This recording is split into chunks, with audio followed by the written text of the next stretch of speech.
Hey guys, as you can see, today's deck profile will be pure Megalith. So if you don't know what Megalith is, it's a ritual deck, and their kind of gimmick is that pretty much all their monsters also double as ritual spells. So the issue, like one of the big problems that ritual as a mechanic has, is that you need a monster and a spell and tribute father. So all the Megaliths, they serve as all three. They're monster, the tribute father, and they're also the ritual spell. I'll go into it, I'll explain what the cards do, I'll explain the combos, and then I guess I'll conclude by talking about like where I think the deck is positioned in the meta and other ways you could play the deck to kind of fix some of its problems.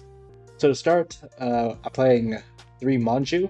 All it's really used for is increased consistency. You can add any of the Megalith cards, and you can also play Senju, which also searches a monster, and it doesn't really matter that it doesn't search a spell because you have no ritual spells. Megalith Fool is kind of like the heart and soul of the deck. When you ritual summon Megalith Fool, you can target a ritual monster in your graveyard, and this card's level becomes the level of that target, and then you add that target to your hand, so it kind of recurs the tribute material you used to make him. And then during the main phase, quick effect, you can ritual summon a Megalith from your hand or usually from your deck by tributing monsters. So Fool on his own is an interaction because you could summon the other Megalith monsters from deck, and obviously some of them will do stuff to your opponent. So I guess let's talk about the level 4s. So all the level 4s have an effect on field to ritual summon, and they also affect when they are ritual summon, usually to get yourself some resources. So they end up being your main engine of the deck. So Haggith, when he's ritual summoned, he'll add you a spell trap. Ophiel, when he's ritual summoned, you'll add yourself a monster. Fulok, when he's ritual summoned, he'll recur a resource from grave.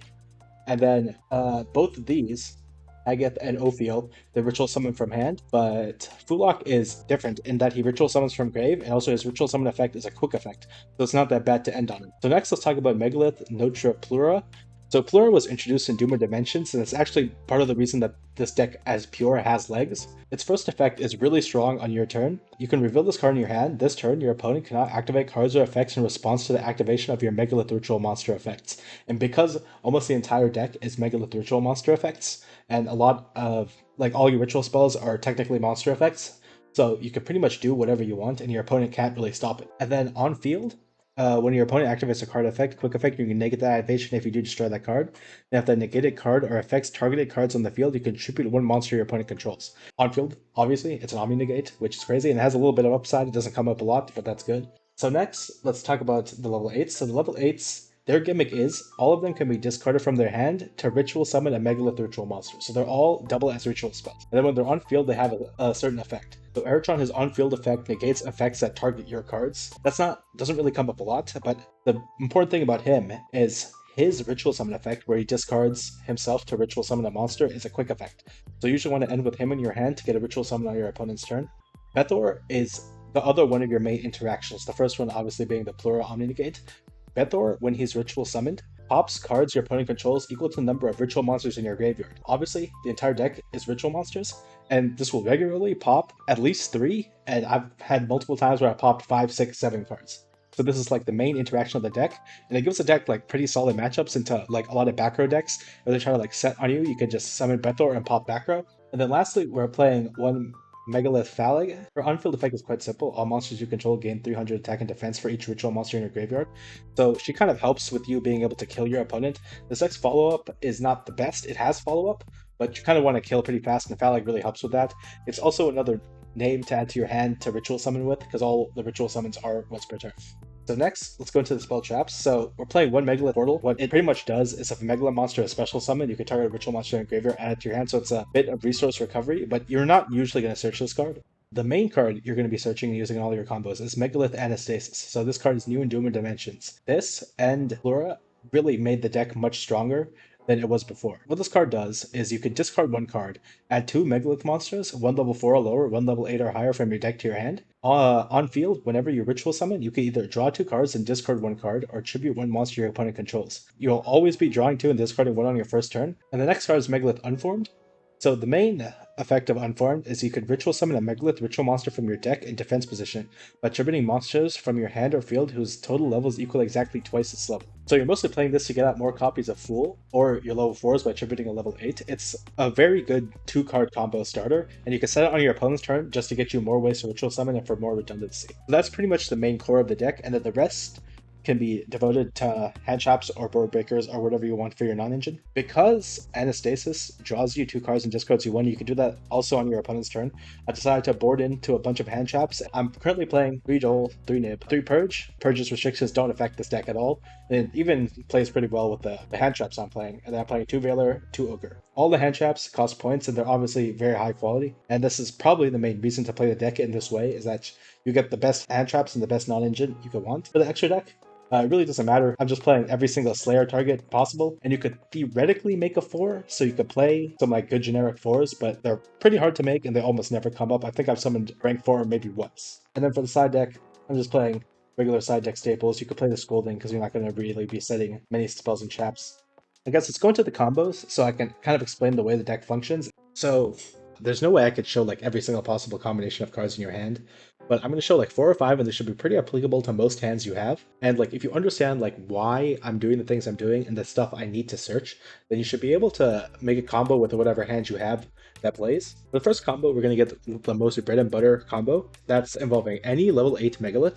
So in this case, we're going to use the Phallic. We're going to need Subway to Megalith Fool, or level 2 Ritual. For this combo, I'm going to be using Manju of the 10,000 Hands, because he can search the Fool. And then we're going to need some Blink discard, in this case Gamma. We're going to start with the Manju, and we're going to search the Fool. And then we're going to use the Phallic to Ritual Summon the Fool. So we don't actually have to hard open the Manju in this line. You could hard open the Fool, for example, and then we just need Tribute Fodder for the Fool. The Fool's only level 2, so even this Gamma could be used as Tribute Fodder. But in this case, because Manju stays on the field, we can use him as Tribute Fodder. So after we've summoned the Fool, we're going to use the On-Summon effect to add back a Megalith card from our graveyard. So we're going to add back the Phallic, because we're going to use him, the Fool's second effect, to Ritual Summon, and we're going to Ritual Summon our Ophiel. So like I said in the deck profile, the level 4s are like our main engine of the deck, so we're going to start going through our level 4s to get more searches of our Megalith cards. So Ophiel's going to search as a monster, we're going to search Haggath. So the level 4s all have an effect on field to Ritual Summon, so we're going to use our Ophiel to Ritual Summon on field, and we can actually use the Ophiel itself as the cost for the Ritual Summon to summon the Haggath. And then the Haggath we can get as our Anastasis, which is our main spell card. We're going to Anastasis. We're going to Anastasis effect, and we're going to use our discard. This is why we need the discard, and then we could add 2 Megalith cards. We're going to add the Fulak and the Aeratron. Our Fulak's our last 4. And Aeratron, if you remember, is a quick effect discard to Ritual Summon, so we're going to need this for our end board. Then we can use our Haggath's effect to Ritual Summon, and we're going to get our Fulak out. And then our Fulak on field is going to add back a Megalith card from our graveyard, and then Anastasis is going to, because we Ritual Summon, draw 2 cards and then discard 1 card. We're going to add back our Phallic, or whatever level 8 we started with the Fulak, and then we're going to draw 2, and then discard 1. Just like searching hand traps to make it less complicated. Okay, so now we're going to use our Fulak to Ritual Summon from the graveyard, because that's the thing that Fulak can do. And we're going to special summon our Ophiel. So, in case you don't remember, the search effects of the level 4s are not once per turn. However, the Ritual Summon effect is once per turn. So we actually need 1 more search for our combo. We're going to use our Ophiel, and we're going to search our Plura. So this is our Omni-Negate. And we're going to need this in our hand because we want to Ritual Summon for him on our opponent's turn. Okay, so now we're on our opponent's turn. So this is our end board. So what can we do with this? So the first thing we can do is we can Aeratron, and then because we have an 8 and a 4, we send them to graveyard to search out the Plura. And the Plura is going to be an Omni-Negate our opponent's turn. So after we've used our Omni-Negate, we could Fool to tribute away the Plura, which is level 12, and we're going to summon out the Bethor. And we can see here we have 1, 2, 3, 4, 5, 6 unique ritual and monster names in our graveyard, so our Bethor can target 6 cards and pop them. Going back to our end board to show a different way we can sequence this. So what we can do is we can actually start with the Fool, tributing our level 8 to start with the Bethor, because we want the pops first before the Omni-Negate. So if, for example, against Exorcister, your opponent opens with Exorcister Martha, for example, it summons 2 4s. If you want to pop them before they overlay, you can still summon the Bethor first. The Bethor, when summoned here, only gets 3 pops, but in a board state where you only need 3 pops, you could do this. Get your pops, and afterwards you're going to Aeratron, and then because our Bethor's already been used, we can use the Bethor as tribute material. Summon our Plura. And obviously, at any time, you can Anestate. So our next combo is the Anastasis combo. So what we need is Anastasis, a level 2 or higher to summon our Fool, and then some discard for the Anastasis. We're going to start with Anastasis, and we're going to get started with the Baylor. So our switches for Anastasis, like in the previous combo, we're going to start with our Fool. So it's important to start with the Fool, because Fool can ritual summon from deck, but also another important thing is if you get, like, for example, Droll, Fool is still interaction on your opponent's turn. So I guess I'll explain a little bit later. So we're going to search Eritron and Fool, because these are the important cards to have in our hand, because Eritron and Fool both ritual summon on our opponent's turns. So we're going to Eritron, tribute whatever we had for the Fool. And for example here, if we had gotten Droll on the previous search, Fool still is a quick effect to ritual summon. So after we use the Fuel on-field effect, we're also going to Anastasis. So the Anastasis is going to draw to discard one. And the Fool is going to add back the Eritron. If you remember, now Fool is an 8, because he becomes the level of the card he added back. So even if we had gotten Droll, we wouldn't get this draw too. But we could still Fool, tribute himself to go into a Eritron for a pop. And if you had any more like ritual fodder in your hand, you had this Eritron here. So what would probably be better is if you Fool and you could actually tag out into the Omni Negate. So depending on the board state, this is still interaction even if you get Drolled. So that's why it's important to start with the Fool. But in this case, we're assuming we don't get Drolled. We get Fool, triple the Eritron, and so now we're going to cycle through our forests. If you remember the last combo, we went through our forests to try to get to all our searches, so this time we're going to do something kind of similar. However, what's different here is that we're going to search Fulak first. So before we searched Haggoth, because we had the Haggoth for Anastasis, which is a lot of advantage, but with Anastasis, because we already hard opened it, we don't actually need the Haggoth to search for a spell, because other spells aren't as important for the mainline combo, so we're going to search the Fulak. Haggoth for the Fulak, which on summon will add us back Eritron for next turn. Then we're going to tribute. Summon back the Ophiel, because we need one more search, and that's for our Omni Negates. We're going to search, and we're going to search for our Plura.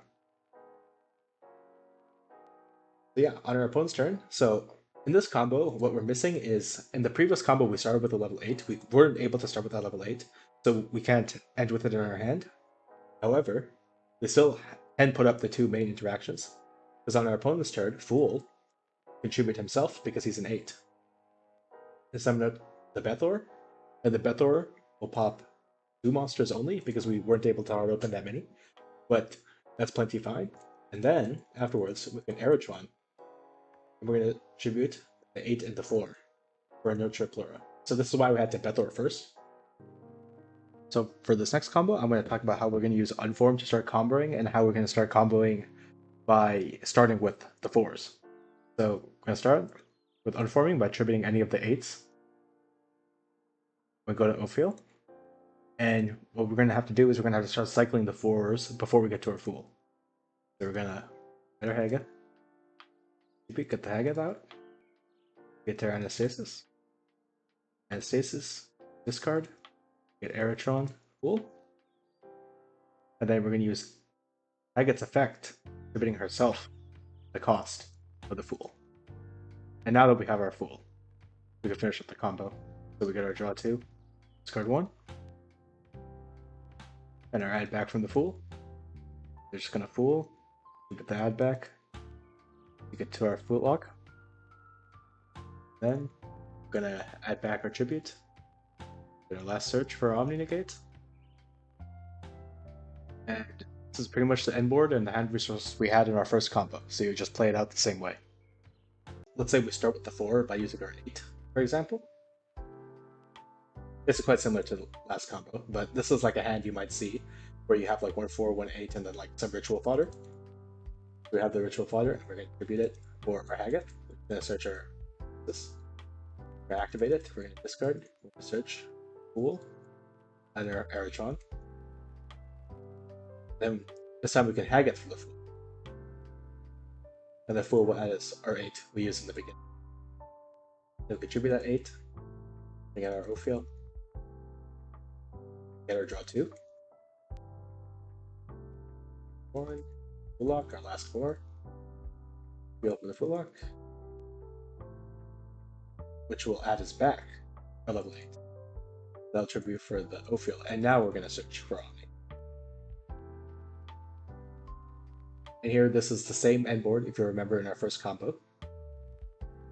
The last thing I'm going to show you like a kind of cool combo to play around Droll. So Droll is a problem for the deck. The new card, Nurture Plura, on top of being our best onboard piece, is also a really good way to play around Droll. And that's by using his first effect. You can reveal this card in your hand. This turn, your opponent cannot activate cards or effects in response to the activation of your Megalith Ritual monster effects. We're going to start with a Nurture Plura. Now, your opponent can't respond. We're going to Anastasis, you discard. We're going to our Fool and our Aerotron. Now your opponent wants to Droll. But Droll is not actually a trigger effect, it's a quick effect. So we can use our quick effects first because we have turn player priority. We actually did search a quick effect, we searched Aerotron.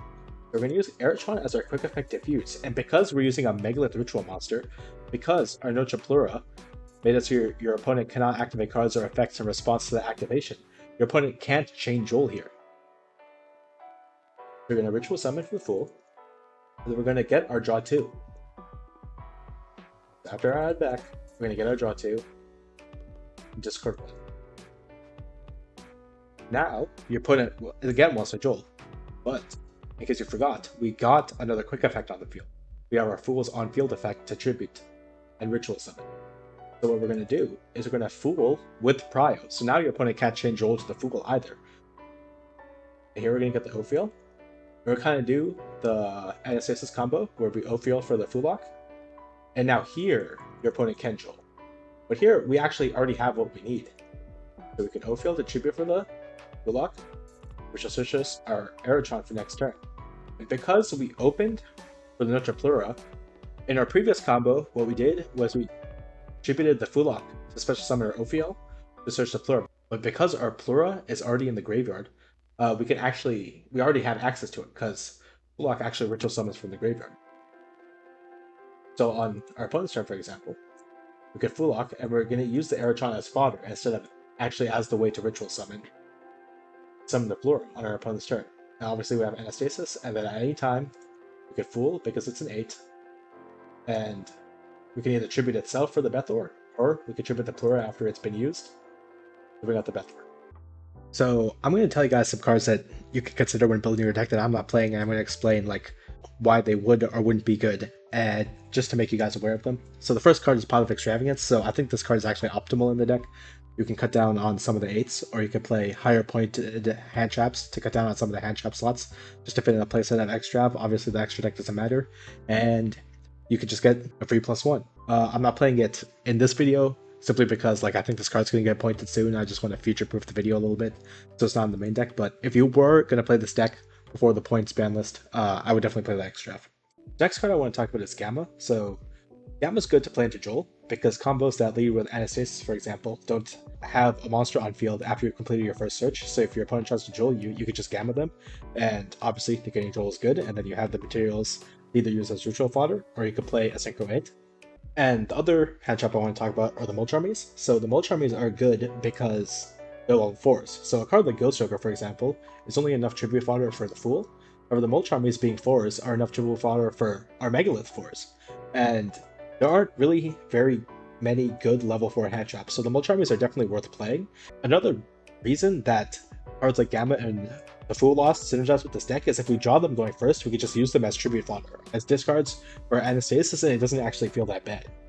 So the reason I'm not playing them is, even despite that, I don't like drawing them, because in the pure deck at least, I think this deck has a big problem with going first, because the deck ends on what is 2 and like 2.5 interruptions.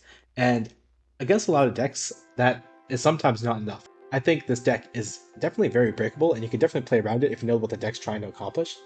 And so I'm backing up a lot of the pure deck with a lot of high quality hand traps, and I'm trying to draw them off Anastasis, because over the course of 2 turns we're drawing 4 and discarding 2. So I want hand traps that I could use going first. That's the main reason I'm not playing these cards, even though you can get some use out of them. Next thing I want to talk about are the incantations. So the incantations, they help you by giving you ritual fodder, yes, but they also search you ritual monsters. Talisman Manager, for example, searches you a ritual monster. A lot of people play this deck with the incantations, however, I don't think the incantations are particularly good. Again, the problem with the deck is it's going first, its end board is not super strong, and it also has problems against cards like Droll and Shifter. And the incantations don't actually help you against that. In fact, if anything, they double down on it. They're even worse into Droll. So I don't really want to play these cards. However, another variant of the deck, which is the Droll version of the deck, I think is actually quite strong. So what you do is you play Warrior, and then you play the new Kage card, and you just spam a bunch of 4s onto the field. How this helps is you can play the Gallant Granite, which will search you any rock monster. All your Megaliths are rocks. And another interesting card is Code Igniter. So this guy is just a walking ritual spell. He has an effect where he detaches a material, and then you can just ritual summon a ritual monster by tributing and special summoning it from your hand. So the advantage of this engine is after you do that, you can overlay the 2/4s for Utopic Featured Sexil, or you can pay 20 points for UDF. I think this deck definitely fixes some of the problems that the pure deck has, and I think that's why this variant of the deck has legs, while something like the Incantation doesn't. I can make a full deck profile of the Dodo Warrior version of the deck. You essentially play like some amount of these Gaga cards, and then you cut down on a lot of the Megaliths because you'll be searching them with Gallant Granite anyways. This version of the deck is not perfect. There are some problems, and like the main problem is that Gallant Granite's 33, so you're losing some quality of your non-engine, and if you choose to play the UDF, that's another 20 points. And then if you're playing this stuff, you probably want to play the Daigusto, so it's a lot of point investment, and that's like the main problem with it. Also, it makes you lose to stuff that the pure deck doesn't lose to. For example, stuff like Flying Sea is quite annoying if you're playing the XYZ stuff, and Ultimate Slayer suddenly has value against your deck, where against pure it had no value. So I don't think it's strictly better, however, it is definitely a respectable option. So in conclusion, talking about this deck, I kind of alluded to it when I was talking about the different variants. I think the main problem with this deck is that going first, it's a little weak, but going second, the deck actually is pretty strong, especially if you manage to resolve Plura's in-hand effects. They won't be able to respond to a lot of the stuff you're trying to do, and especially the Bethor pop, which a lot of times can pop multiple cards your opponent controls. And obviously your non-engine you're playing is very good. It's some of the highest quality non-engine out of any deck in the format, especially because you can play the Purge. So I think this deck is probably a very strong tier 2 deck. You will probably see this at tournaments, but I don't expect it to like run the tournament. I don't think it's like tier 1. I don't think it's as high quality as a deck like Vanquished. But I definitely think it's a deck that should be on your radar. And if you don't want to play the deck, you should at least know what the deck's trying to accomplish and how to play against it. So yeah, that's my deck profile and video about the Megalith deck in Genesys. See you guys next time.